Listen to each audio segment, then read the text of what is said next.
గిరిధర్ గారు, అయితే ఎవరైతే భర్తని చంపేసి భార్యని వెళ్ళి మీ ప్రధాని మోడీకి చెప్పుకోండి అని ఎంత ఆ రకమైనటువంటి అంత అది నాకు చెప్పాలంటే కూడా అది తలుచుకుంటే కూడా నిజంగా చాలా బాధేస్తోంది. వెళ్ళి మీ ప్రధానికి చెప్పుకోండి అంటే ఎస్ ప్రధానికి చెప్పాం, మన ప్రధాని ఏం చేశారో చూసాం, కానీ ఇప్పుడు మీ ప్రధాని ఏం చేస్తాడు, మీ ప్రధానికి చెప్పుకున్నారు కదా, మీ ప్రధాని ఏం చేస్తాడో చూసుకోండి అని మనము సవాల్ విసిరేటువంటి పరిస్థితి. సో ఓవరాల్ గా చూస్తే ప్రపంచ దేశాలు ఈ రోజు మనం చేసినటువంటి ఈ ఆపరేషన్ సింధూర్ అటాక్ ని ఏ రకంగా చూస్తున్నాయంటారు?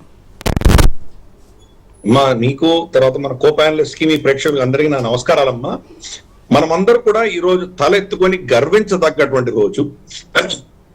మన పట్ల చేసినటువంటి దాష్టికానికి మనం వాళ్లకు తగిన శిక్ష విధించాం. మనము మన స్త్రీలు ఎవరైతే భర్తలు కోల్పోయారో అదే కిరాతకంగా వాళ్ళ జీవితాల్లో ఇటువంటి భయంకరమైనటువంటి విషాదాన్ని నింపినటువంటి ఘటన సంబంధించి వాళ్ళకి కొద్ది మేరకు న్యాయం జరిగించే దిశగా మనం ఈ చర్య చేశామమ్మా.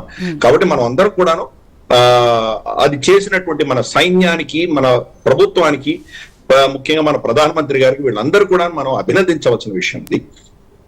సరే, దీనికి ముందర నేపథ్యం మనం చూసామంటే గనక ఇది ఏదో సడన్ గా వాక్యూమ్ లో జరిగినటువంటి అటాక్ కాదు. ఇది దీనికి చాలా అద్భుతమైనటువంటి ప్రిపరేషన్ జరిగింది. ఇది ఇన్ఫాక్ట్ నేను గతంలో కూడా మీ ఛానల్లోనే నేను చెప్పానమ్మా, ఈ ఘటన జరిగిన తర్వాత ఎప్పుడు ఈ రోజు అవుతుందా రేపు అవుతుందా డాడీ అని చెప్పి చాలా మంది నన్ను అడిగితే నేను ఏం చెప్పానంటే, చరిత్రలో మనం చూసామంటే మోదీ గారి యొక్క గతంలో చేసినటువంటి చర్యల ప్రకారం మనం చూసామంటే మనకు దినాలు అంటాం. ఎవరైనా చనిపోతే గనక మనకు 12-13 రోజులు మన దినాలు చేస్తాం. మనం శ్రాద్ధం అంటాం. శ్రాద్ధ కర్మలు జరిగేంత వరకు మోదీ గారు దాడి చెయ్యరు అని చెప్పాను నేను.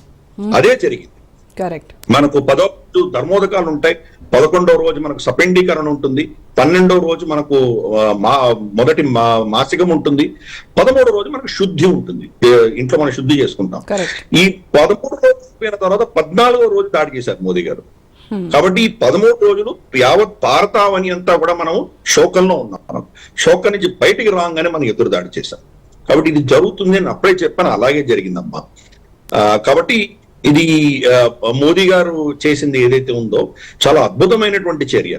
ఎందుకంటే ఇప్పుడు 2వ ప్రపంచ యుద్ధం అయినప్పటి నుంచి ఇంతవరకు 2 న్యూక్లియర్ దేశాల మధ్యలో ఎప్పుడు ఇటువంటి ఘర్షణలు జరగలేదు.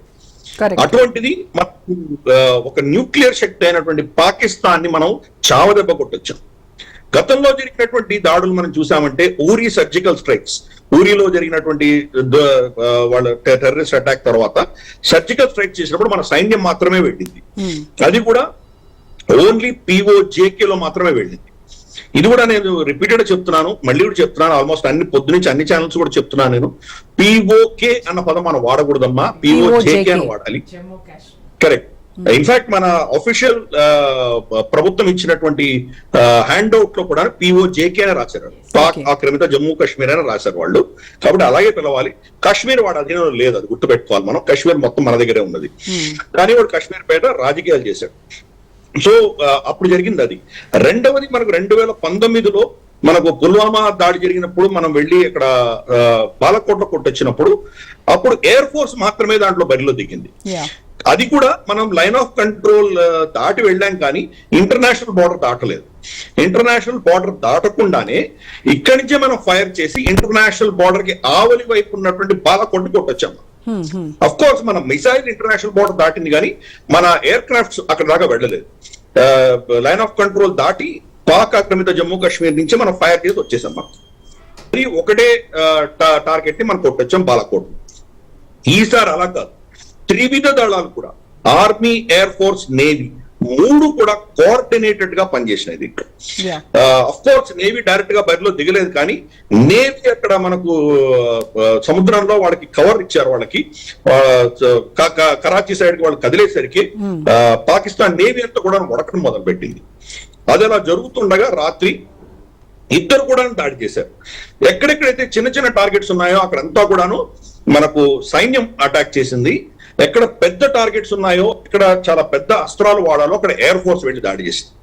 రమారమి 30-40% ఎయిర్ ఫోర్స్ దాడి చేస్తే 60-70% ఆర్మీ దాడి చేసింది. డిఫరెంట్ వెరైటీస్ ఆఫ్ వెపన్స్ వాడాం మనం. ఇవన్నీ కూడా మనం పాకిస్తాన్ కి సిగ్నల్ ఇస్తున్నాము, అలాగే చైనాకు కూడా మనం సిగ్నల్ ఇస్తున్నాం మనం.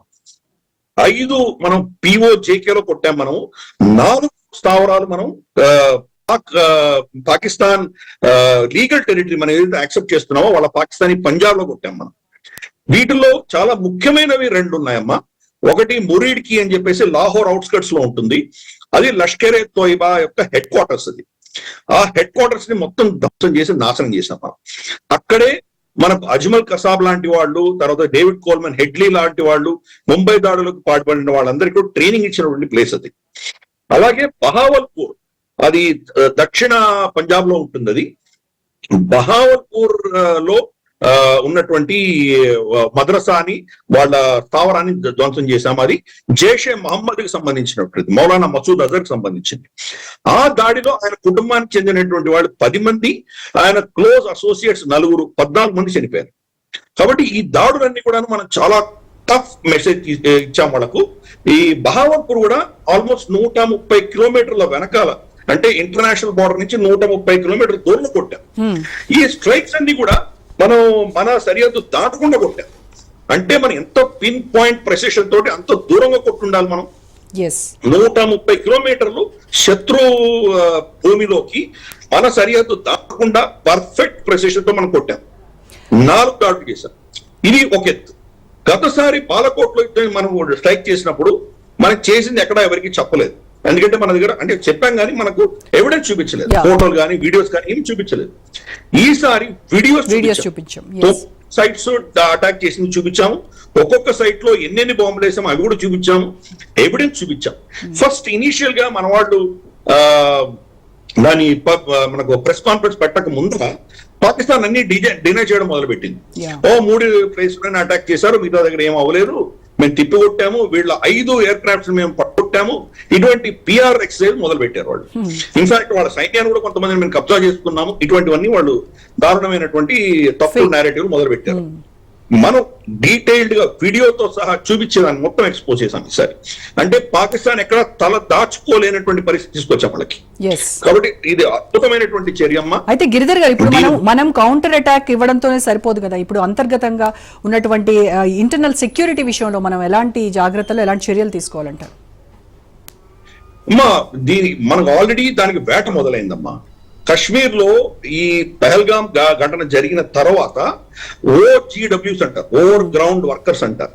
అంటే ఈ టెర్రరిస్టులకు సమర్థన ఇస్తూ వీళ్లకు లాజిస్టిక్స్, అంటే వాళ్ళు ఉండడానికి, వాళ్ళ తిండి ఆహారంపై ఇవ్వడానికి, తర్వాత వాళ్లకు పోలీసుని తప్పించుకొని వెళ్ళడానికి వాళ్ళకి కావాల్సినటువంటి సహాయక చర్యలన్నీ చేసేటువంటి వాళ్ళని అందరినీ అరెస్ట్ చేశాం. రమారమి 70 నుంచి 80 మంది దాకా అరెస్ట్ చేశాం మనం. దాంట్లో ఒక అతను పోలీసుల అరెస్ట్ నుంచి తప్పించుకొని నదిలో దుక్కితే చనిపోయాడు కూడా.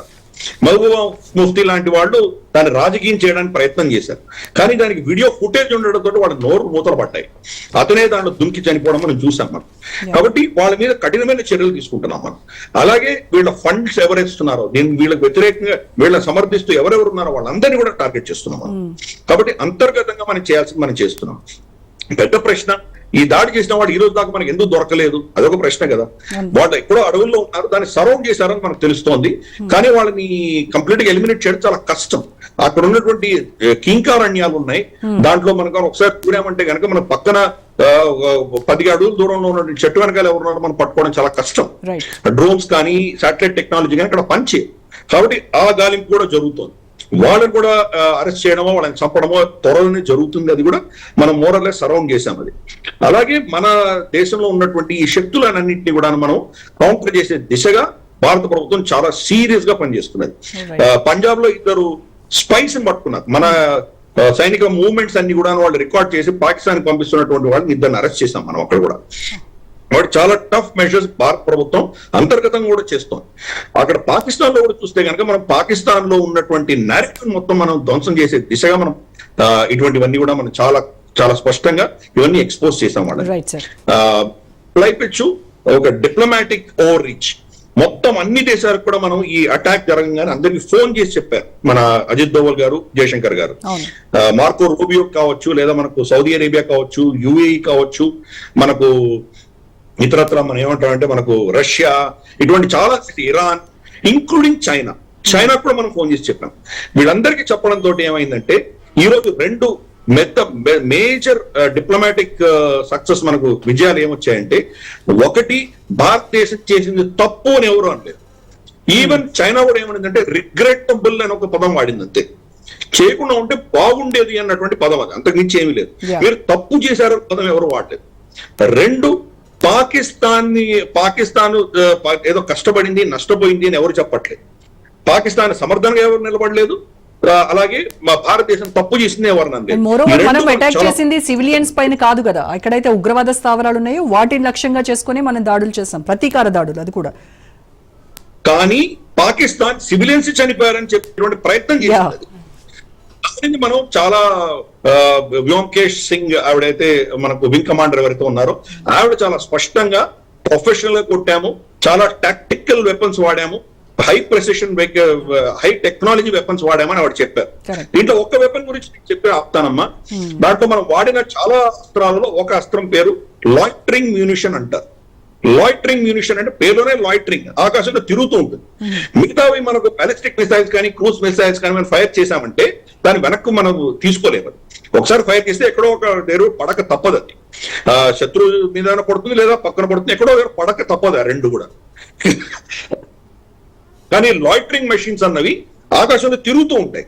మనం ఎప్పుడు ఎక్కడ కొట్టాలో అక్కడ కొడుతుంది. అది కొట్టదలుచుకోలేదంటే దాన్ని మళ్ళీ వెనక్కి వాపస్ లాగచ్చు, దాన్ని మళ్ళీ రీకాల్ చేయొచ్చు దాన్ని. అటువంటి అస్త్రాలు లాయిటరింగ్ మెషిన్స్, లాయిటరింగ్ మ్యూనిషన్స్ వాడాము అక్కడ. అలాగే ఇందాక నేను చెప్పినట్టు పెద్ద పెద్ద స్పైస్, హ్యామర్ లాంటి పెద్ద పెద్ద అస్త్రాలు కూడా వాడాం మనం. కాబట్టి ఇదంతా కూడా ప్రొఫెషనల్ గా హై టెక్నాలజీ వాడి హై దీంతో ఏమంటారంటే ప్రెసిషన్ తో కొట్టినటువంటివి. వాళ్ళకి ఎక్కడ కూడాను కొల్లేటరల్ డ్యామేజ్ అంటే వాళ్ళ సివిలియన్స్ కి ఎవరికి దెబ్బ తగలకుండా మనం కొట్టాము. ఎక్కడ కొట్టాలో అక్కడే కొట్టాము, ఎక్కడ ధ్వంసం చేయాలో ఎంత ధ్వంసం చేయాలో అంతే ధ్వంసం చేసాం మనం. ఇది ఒక ప్రొఫెషనల్ ఆర్మీ చేసేటువంటి ఒక అద్భుతమైనటువంటి చర్య అమ్మా ఇది. అసలు ఈ స్ట్రైక్స్ కే మనం కనీసం అంటే ఒక సిరీస్ చేయొచ్చు, ఒక సినిమా కాదు సిరీస్ చేయొచ్చు.